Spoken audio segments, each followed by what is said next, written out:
All right, so we're going to go over how to add liquidity to pancake swap. All right, so the first thing that you're going to do is you're going to want to go to the pancake swap website, and from its homepage, you're going to go ahead and click the trade button, and from trade, you'll click liquidity. Once you've clicked liquidity, you'll go ahead and click add liquidity, and a bevy of your tokens will show up. Depending on what you're wanting to add and what you're trying to do. For this example, we're going to go ahead and do bunny and BNB. Alrighty. You never want to click the max on any pair that you're doing with BNB because that would empty out your wallet and you wouldn't have any gas for anything that you're going to do.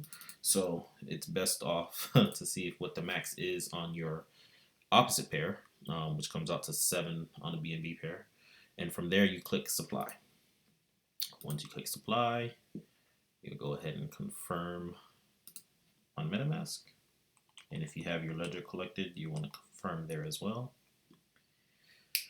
And in a couple of seconds, you will have your new token, your new LP token minted. Once the LP token is minted, you'll be able to stake it on places like BunnySwap, or you can just leave it in your wallet to collect your fees from there. Alrighty. So as you can see, that is done. And in a second, this will populate our new amount.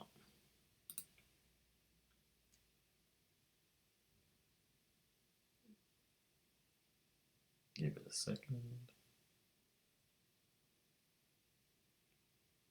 Boom, there it is. And you can see how many BNB fooled, how many bunny, and the percentage of the pool that you have. Alrighty. So that's how you add liquidity to PancakeSwap. If you have any questions, you can leave a comment below. Thank you, and I'll see you next time.